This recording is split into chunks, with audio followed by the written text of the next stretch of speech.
बिना गलती की सजा। अगर प्यार सच्चा हो तो लोग बिछड़ कर भी मिल जाते हैं। नित्या की शादी को लगभग 1 साल भी नहीं हुए थे कि उसका तलाक हो गया। नित्या के घर वालों ने ज़बरदस्ती नित्या की शादी करवा दी थी। शादी के कुछ 3 महीने बाद ही उसके पति राकेश का व्यवहार बदल गया। वो नित्या से हमेशा झगड़ा ही करता रहता था। राकेश एक कंपनी में काम करता था और रोज़ शाम को देरी से घर आता था, क्योंकि ऑफिस के बाद वो दारू पीने के लिए रुक जाता था। घर आकर वो नित्या से हर छोटी छोटी बात पर बहस करता था। उसे खरी खोटी सुनाता था। वो नित्या को ये भी बोल देता था कि चली जा तू यहाँ से, मुझे तेरी कोई ज़रूरत नहीं है, बहुत मिल जाएंगी तेरी जैसी। नित्या उसका ये व्यवहार चुपचाप सहन कर रही थी। उसने अपने घर पर भी इसके बारे में कुछ नहीं बताया था। वो अपने घर वालों से नाराज़ थी। उन्होंने ज़बरदस्ती उसकी शादी जो कराई थी। नित्या अविनाश से प्यार करती थी और जब ये बात नित्या के घर वालों को पता चली तो उन्होंने ज़बरदस्ती उसकी शादी करवा दी। अविनाश उस वक्त कुछ नहीं कर पाया, क्योंकि नित्या के पापा ने अविनाश के खिलाफ पुलिस कंप्लेंट कर दी थी कि वो नित्या को परेशान करता है, और इसी कारण से वे कुछ दिनों के लिए जेल में था। इस सब के बारे में नित्या को कुछ भी पता नहीं था। नित्या अपनी शादीशुदा जिंदगी में बहुत परेशान थी। कुछ महीने ऐसा ही चलता रहा। राकेश में थोड़ा भी बदलाव नहीं आया, पर फिर नित्या ने सोचा कि अब वो और इस रिश्ते में नहीं रह सकती और उसने राकेश से तलाक लेने का फैसला कर लिया और फिर उसका तलाक हो गया। तलाक के बाद नित्या ने अपने मम्मी पापा को सब कुछ बता दिया और उन्होंने नित्या को बहुत डांटा कि क्या हो गया था ऐसा कि तलाक ले लिया, अब क्या करेगी, कहाँ जाएगी, कौन करेगा इससे शादी। ये सब सुनकर नित्या ने उनके साथ रहने से इनकार कर दिया। वो एक छोटी सी कंपनी में काम करने लगी और कंपनी द्वारा दिए गए घर में रहती थी।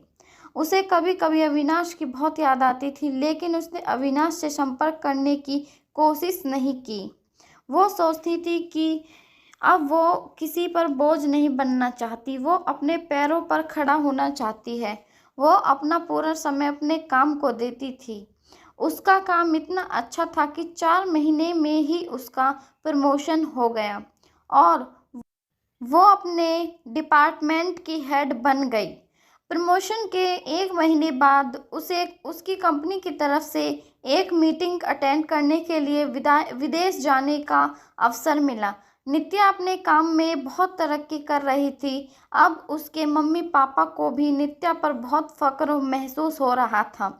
अब वो पछताते थे कि उन्होंने उसकी शादी गलत घर में कर दी थी। नित्या विदेश जाने की बात से बहुत खुश थी। 4 दिन बाद उसकी टिकट थी। उसे कुछ खरीदारी भी करनी थी। फिर वो अपने ऑफिस के पास के एक मॉल में गई। उसे कपड़े और कुछ मेकअप का सामान लेना था।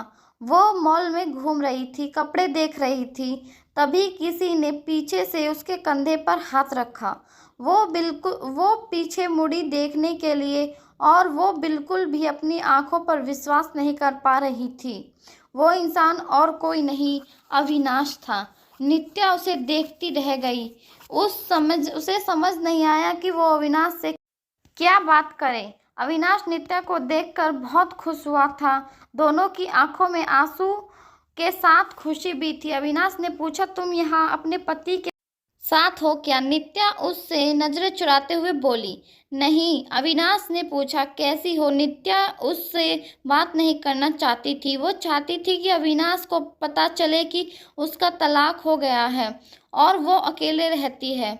अविनाश उससे पूछे जा रहा था। उसने बोला, कुछ बोलो। नित्या वहां से जाने लगी। उसने अविनाश को बोला कि मुझे तुमसे कोई बात नहीं करनी, तुम चले जाओ। अविनाश उसके पीछे पीछे जाने लगा। उसने कहा, मेरी बात तो सुन लो एक बार। फिर नित्या नहीं रुकी। फिर अविनाश ने कहा, तुम्हें मेरी कसम है, बस एक बार रुक के मेरी बात सुन लो। फिर नित्या क्या करती? आखिर उसके दिल में अभी भी अविनाश के लिए प्यार था, तो वो रुक गई। फिर अविनाश ने कहा कि कहीं बैठकर बात करते हैं। फिर दोनों मॉल के एक रेस्टोरेंट में गए। अविनाश ने उससे पूछा, कैसी हो? वो बोली, ठीक हो। अविनाश ने उसके पति के बारे में पूछा कि वो कैसा है, तुम्हारा ध्यान रखता है ना? नित्या चुप थी। अविनाश ने बोला, क्या हुआ, तुम चुप क्यों हो? कुछ तो बोलो, तुम्हें कोई परेशानी तो नहीं है ना? नित्या बोली, मेरा तलाक हो गया। अविनाश ये सुनते ही एक उम्मीद की किरण दिखने लगी। उसने पूछा, कब और क्यों? नित्या ने उसे सब बताया। अविनाश ने बोला, फिर अब तुम अकेले क्यों रहती हो? तुम अपने मम्मी पापा के पास क्यों नहीं गई? मुझे क्यों संपर्क करने की कोशिश नहीं की? नित्या बोली, अगर तुम मुझसे प्यार करते थे तो मेरी शादी हुई थी तब क्यों नहीं आए मुझे लेने? कहाँ थे तुम? उस वक्त मैं बिल्कुल अकेली हो गई थी और मजबूरी में शादी हो गई मेरी। अविनाश ने पूछा, क्या तुम्हारे पापा ने नहीं बताया कि उन्होंने मुझ पर पुलिस केस कर दिया था? मैं जेल में था कुछ महीने।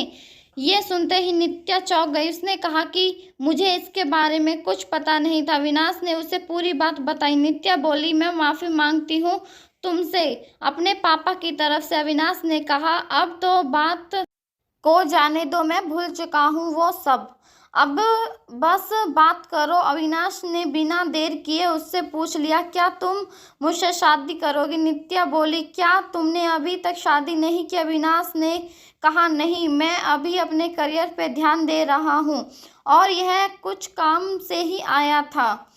अब बोलो, शादी करोगी मुझसे? नित्या बोली, अभी 2 दिन मैं कंपनी की तरफ से विदेश जा रही हूँ एक मीटिंग के लिए, उधर से लौटकर इसके बारे में बात करते हैं। अविनाश ने कहा, पहले ही बहुत इंतजार किया है, अब और इंतजार नहीं होता, लेकिन फिर भी तुम जैसा कहोगी वैसा ही होगा। दोनों ने अपना फ़ोन नंबर दिया एक दूसरे को और घर आए। अविनाश उसे रोज़ फ़ोन करके उसका हाल चाल पूछता रहता। एक सप्ताह बाद नित्या अपनी मीटिंग खत्म करके लौट आई थी। अविनाश उससे मिलने के लिए बोल रहा था, लेकिन नित्या अपने ऑफिस में बहुत व्यस्त रहती थी। उसने कहा कि हम रविवार को मिलेंगे। फिर दोनों रविवार को उसी मॉल में मिले। अविनाश ने पहले उसके मीटिंग और काम के बारे में पूछा कि सब ठीक चल रहा है ना? नित्या ने कहा, हाँ, सब ठीक है। फिर अविनाश ने उससे शादी का पूछा। तुमने कहा था कि आके बताऊंगी, शादी करोगी कि नहीं? तो अब बोलो, क्या सोचा है तुमने? नित्या तो अविनाश से प्यार करती ही थी, तो और अब वो उसे मौका मिला था उसने प्यार के साथ पूरी जिंदगी बिताने का। उसने हाँ कह दिया। दोनों बहुत खुश थे। नित्या ने अपने घर पर अविनाश के बारे में सब कुछ बता दिया और इस बार उसके घर वाले उसके इस फैसले से मान गए थे, क्योंकि पहले उनसे एक गलती हो चुकी थी। अब वो और फिर अपनी बेटी को तकलीफ में नहीं देखना चाहते थे। 1 महीने बाद फिर परिवार ने उसकी शादी करवा दी।